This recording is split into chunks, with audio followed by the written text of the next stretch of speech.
Michael Gelb, welcome to Go Beyond Summit. Thank you. Great to be with you. Thank you. Gosh, that's such an honor and a privilege to talk to you and be able to meet you after reading your books all these years. I mean, you've written so many books that have been such an inspiration in my life. So thank you so much. And guys, if you don't know about him, check out all of his books. One of my favorites is How to Think Like Leonardo da Vinci. It ties into interpersonal, intrapersonal, and just having the kinesthetic awareness and being able to tie in all the different components that create a genius. And that's what whole body, whole brain is all about. And that's what athleticism, our business, has been about for about 20 years. And you've been really the inspiration, along with my mentor, Dean Britnam, in thinking and preparing and performing in that capacity. Wow. So wonderful. Thank you. Let me turn it over to you now that we have a little intro for you. I mean, we can go on and on in a number of books, but let's hear from you. Talk to us about whole brain training and whole brain performance and how you got into it. Yeah, and give us some of your insight and background on it. Well, when I was a child, Leonardo da Vinci was one of my heroes, along with Superman. And I remember when I discovered that Superman was only a comic book character, that Leonardo da Vinci was real. And the more I learned about him, the more he seemed to embody all of our potentiality. He was, as we all know, one of the great artists of all time, but also a genius as a scientist, an amazing inventor who invented the parachute before anybody could fly, which is really thinking ahead. Wow. And famous for his anatomical drawings and dissections, which are still used in medical schools to this day. And the more you learn about Leonardo, the more amazing and inspiring he becomes. So most people know that Leonardo da Vinci was the genius, ultimate Renaissance man, artist, and scientist. But he was also renowned as the strongest man in Florence. He was a master fencer, an equestrian. I was thrilled when I discovered he was also a juggler. Love it. Right? And he was renowned for his physique, his grace, and his poise. So what I did when I wrote How to Think Like Leonardo da Vinci, it was a culmination of a lifetime interest in Leonardo. I said, here's an opportunity to really focus in on what was Leonardo trying to teach his students about the development of mind and body, about the integration and the expression of all of our potentiality. So I read all his notebooks over and over again, but I read them with the question, what's he trying to teach us? And what's wonderful is he gives very clear advice to his students. And I just translated it into contemporary language and then crafted practices that people can do so that they really can embody Da Vinci's advice. So, for example, he says, learn to let your mind go free. He says, when you want to come up with a new idea, he says, think of 1,000 things, divine landscapes, which you may then reduce to their complete and proper forms. Now, when I was reading that, I realized this is the first time that we have someone actually teaching us how to think creatively. And for 1,000 years in the Middle Ages, nobody said, let your mind go free and think of 1,000 things. Yeah. Middle Ages in Europe, if you let your mind go free, your head went free. But the Renaissance, the rebirth of this Greek ideal of human power, potentiality, and creativity, here's Leonardo giving practical advice, saying, if you want to be creative, think of lots of possibilities. But you notice he says, which you may then reduce to their complete and proper forms. So I translate this in contemporary terms, generate first, then organize.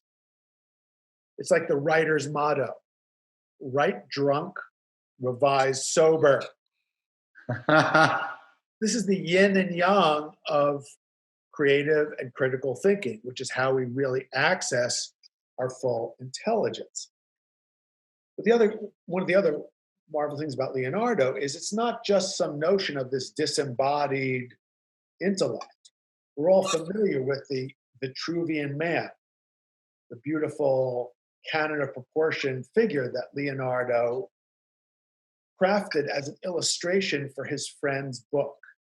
It was an architecture book based on the original architectural ideals of Vitruvius, a Roman architect. And Vitruvius's notion was that the human body was a perfect metaphor for the whole universe, and it held within it the secrets of design and proportionality that could be applied in architecture.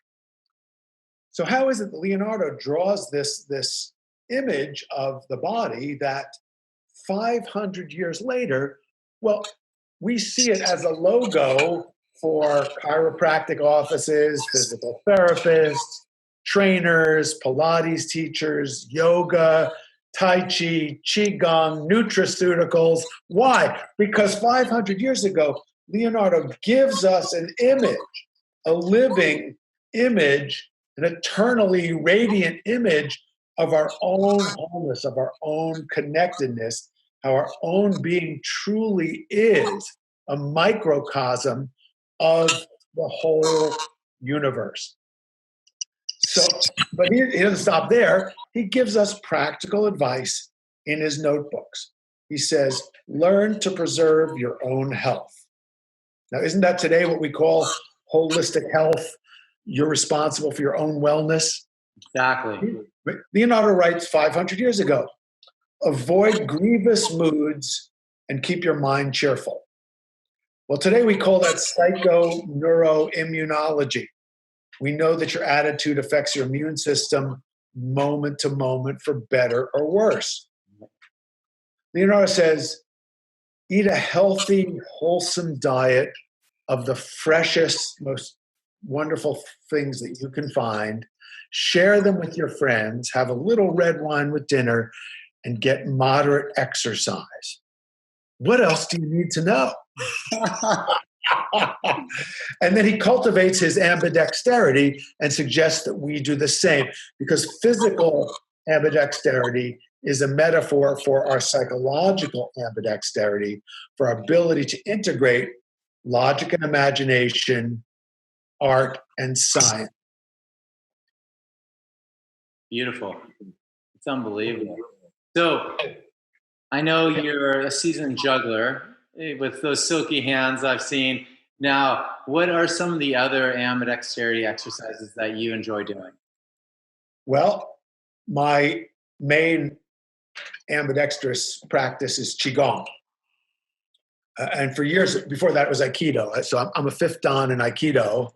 I used to train 2 or 3 hours every day for years and go to seminars and just really into it. And I've also been doing Qigong for many, many years as well, because my Aikido sensei told me after I got my black belt many years ago and I knew all the moves, I said, well, I know all the moves, but when you do them, there's a lot more mojo. How do I get the mojo? You want to do Qigong. But part of what I always loved about Aikido was everything's ambidextrous. Everything's done. You do one side, other side, one side, other side. You switch with your partner.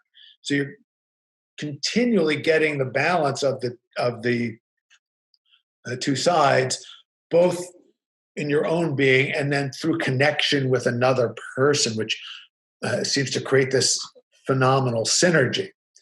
Then, however, as a result of taking probably 20,000 break falls, I had a hip replacement and a knee replacement. So I was walking around on a walker. Oh, and have you ever had a Charlie horse? Yes. Right? You ever have one for 2 weeks? Yeah, I had an older brother. My calf muscle. And I'm walking on a walker. And then, somebody who self-image was very much associated with movement mastery and body-mind flowing integration and demonstrating poise and grace and ease and excellence and being a professional juggler, this was one of those classic moments where I said, great, here's an opportunity to take everything I've learned about the body, the mind, the spirit, the integration of our being, and apply it to rehab myself so that I'm stronger, more resilient, more flexible, and more powerful than ever before. So, but the key to do that is to take what I've learned about Qigong, and that's I was telling you before about how I created the Super Chi Summit, and I've now written a book about Qigong. I'm working on another one. I teach it to my clients all over the world because it's great to, and I also mentioned to you, I have wonderful healers and therapists and friends and all sorts of modalities. But what I'm really interested in is how can I do this for myself? What are the most empowering practices that I can just access when I'm in my hotel room getting ready to go give a lecture, even when I'm at the gate getting ready to board my flight. How can I integrate this self-healing, this energizing, this attunement, this alignment with Da Vinci's Vitruvian being on my own? So I went around and I started to meet great masters of Qigong, and I didn't just interview them. I went on intensives with them. I became friends with them. I started to do exchanges with them from the methodologies that I learned. And that's why I brought them all together to this Super Chi Summit. We're doing a mini version this summer on August 10th, that weekend, at Omega Institute with Master Robert Peng and Grandmaster Ken Cohn and your humble servant, to try to share with people these simple, elegant, empowering practices. So, yeah, Qigong, Tai Chi, Aikido, those are some of the ambidextrous practices that enrich my life. That's so fascinating. I mean, I love Qigong, and I've had several people that have taught it to me over the years and continue to learn from just so many different senseis, if you will. And it's definitely the martial arts just in itself are such a ambidextrous art. And then you have one of my colleagues, Kelly Carter, is a really proficient fighter in MMA and martial arts, and he used to just do just all the different movements with the balls and going both ways and just swinging things. I don't even know what they called, but he was so ambidextrous. It was unbelievable just from the arts, and he was just this master fighter. And Qigong master as well. So it was just tying the fighting with that. I really respect that. And it's such a great thing. Talk to us more about, I want to hear about the summit real quick, because we were free flowing so much. I want to hear more about the summit. What do you, or is it's a live one? Can you chime in on the internet? How is it? How is the format? Well, we're doing this summer. We're doing the Super Chi Weekend. Okay. At Omega Institute in Rhinebeck, New York. It's that weekend, August 10th, that weekend. And it's Ken Cohen, who is one of the great scholars and just phenomenal practitioners of Tai Chi and Qigong in the world, and Master Robert Peng, who's a Chinese lineage master. And so I got these guys together. They met for the first time when I created the first Super Chi Summit, which we're going to do. The next one of those will be in 2019 on Memorial Day weekend, also at Omega. Okay. And there's 5 or 6, 7 other people who will be part of that as well. But when I got Robert Peng and Ken Cohn together, and Ken is fluent in Chinese. So Robert and Ken are talking, and they're kind enough to translate for me. So Ken is speaking, and Robert is just amazed. He says in Chinese, "Ken, I just can't, you're so fluent. You speak so perfectly. I can't believe you're not Chinese." And Ken answers back in perfect fluent Chinese, "You mean I'm not Chinese?" But the great thing about this is, even though this comes from a Chinese source, it's global. This is the great time we live in now, where we can have a summit like this. We can get access to just the most wonderful resources to heal ourselves, help heal one another, help heal the planet, heal our organizations and institutions. And the more we share this knowledge, the more we go deep, learn something, and then have these different wonderful platforms to share it, the better off we're all going to be. So it's wonderful to be with you and be part of this one. Oh, thank you so much. Well, you know my mentor, Dean Brittingham. He really started me off introducing you to your books and your thought process, and it's just pure genius. And I love that. What are some of let's say I have a daughter. She's 10. I've done countless different ambidexterity exercises. What are some of the simple things that you recommend for younger kids to do? Well, we'll come back to juggling because it's just the most fun, and it's interesting how so many of these experiments that show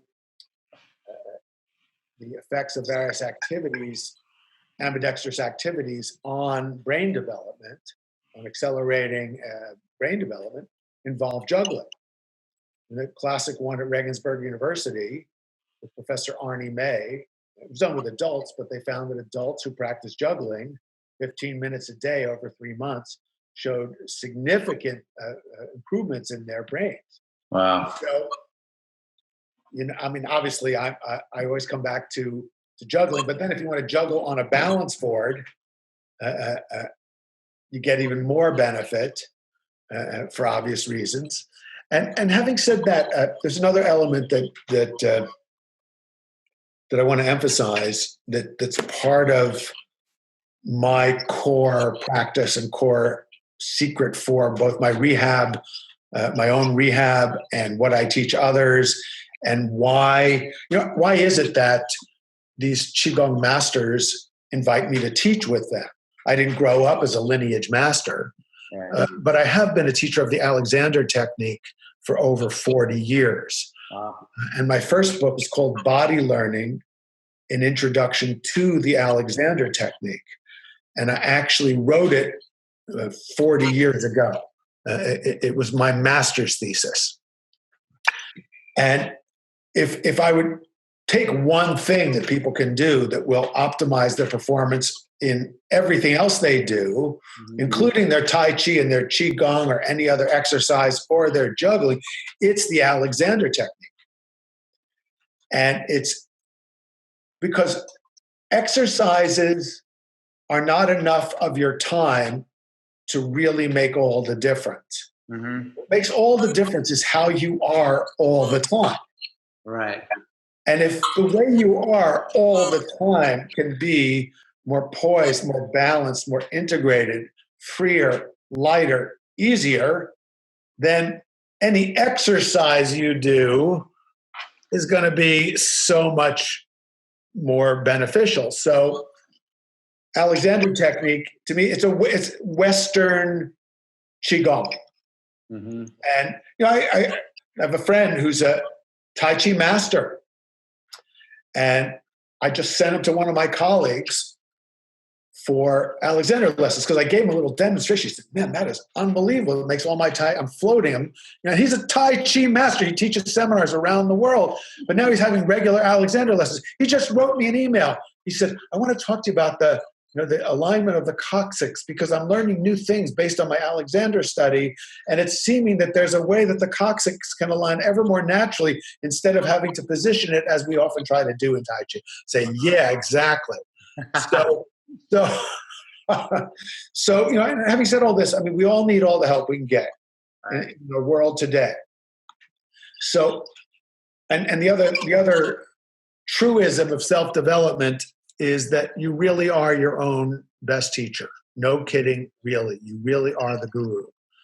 So explore these modalities and find the resources that mirror back to you your own intelligence and your own wisdom. And you'll know it. Look for what is easier, what is lighter, what is freer, what's more fun, what's more joyful, what's more loving. If you're asking those questions help you navigate this quest. Awesome. I love it. Now, one of the big things is also intake for the brain and the body. Can you just touch on that a little bit as far as how we feed ourselves? It can really help facilitate with development. Sure. So, well, same thing. I mean, so for my 60th birthday, which is already 5 years ago, I celebrated by writing this book called Brain Power: Improve Your Mind as You Age. And I looked at all the things that we can do that are research validated, first of all, to prevent dementia, but then to optimize our potential. And of course, there's a chapter on diet. And the thing about diet is these days, diet is kind of like religion. You know, people, because I have really good friends who are vegan and vegetarian, and I have other friends who are wacko paleos. So these people, don't want to eat anything that ever showed any signs of having parents or, and these people want to hunt it down and kill it and eat the still beating heart. But what I was looking for is that, because I talk to gerontologists and I talk to neuroscientists, and I don't just ask them about their research. I say, what do you eat? What do you not eat? And so I'm looking at, how can we all come together? How can we all come together? Whether you want to be a vegetarian or you want to eat meat, that's a different story. To me, that's much more about your own attunement to yourself, which is, by the way, the number one principle is attune to yourself. If you ask the question, what do I need? How do I feel? What do I want? What's available? And then the most important question, how will I feel after I eat it? What will happen to my energy and my sense of well-being after I eat that? And if you tune in, if you're mindful, if you're present, that's, first of all, the most important thing. That's what I practice. Having said that, I couldn't find anybody, neuroscientist, gerontologist, who advocates eating junk and stuff with all sorts of chemicals. And so obviously not. I mean, that's just an obvious one. Just no. And I don't believe in the 80-20, like it's okay to eat junk 20% of the time. No, don't. Garbage in, garbage out. Just eliminate it. Fresh, wholesome, no crap in it, obviously. And nobody said, oh, yeah, you should have more sugar. It doesn't mean you shouldn't enjoy maple syrup on your pancakes, high quality dark chocolate, but no, don't be, no Coca-Cola, no sugar in your, no. Eliminate the unnecessary sugar. It's just, these are really obvious consensus things. No junk, no sugar, fresh, wholesome, delicious, savor, tune in. The good news, coffee, tea in moderation, red wine, oh, thank you, hallelujah, quality dark chocolate. And a thing that we miss a lot in the US is just savoring the joy of dining together. Right. Because, in Italy they say, a tavola non si invecchia. When you dine together with friends, you don't grow old.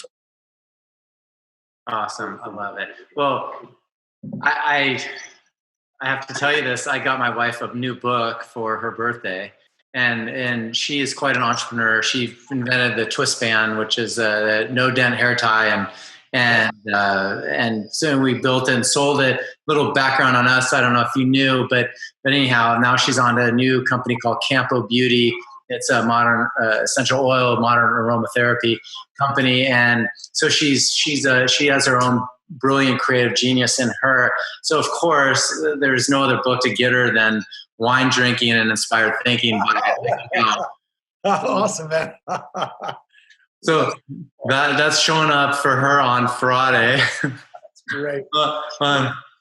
So the other thing I'm doing at Omega Institute in September, I think it's September 21st to 23rd, I'm doing a weekend called Uncork Your Creative Juices. But we're going to spend the whole weekend doing comparative tasting of wine, chocolate, and listening to beautiful music, appreciating magnificent art and scents, and writing poetry about it. Oh, wow. Wow. And then, next I'm going to be coming back to Esalen Institute beginning of next year and doing a program on body learning where I'll teach Alexander technique and Qigong. I also teach an annual Alexander technique seminar in Malibu, December 27th to January 1st. So people want to come along and get some mojo live. Those are some of the opportunities. And we put all this on my website as well. So, and that's michaelgelb.com, right? Right. GELB, michaelgelb.com. Yeah, I love it. Well, I remember reading that you were quoted as saying that there are more connections in your brain to your body than there are street corners in the entire country. Can you expand on that briefly? More connections than there are atoms in the universe. Atoms in the universe. Yeah. And we keep finding out that there's more than we thought.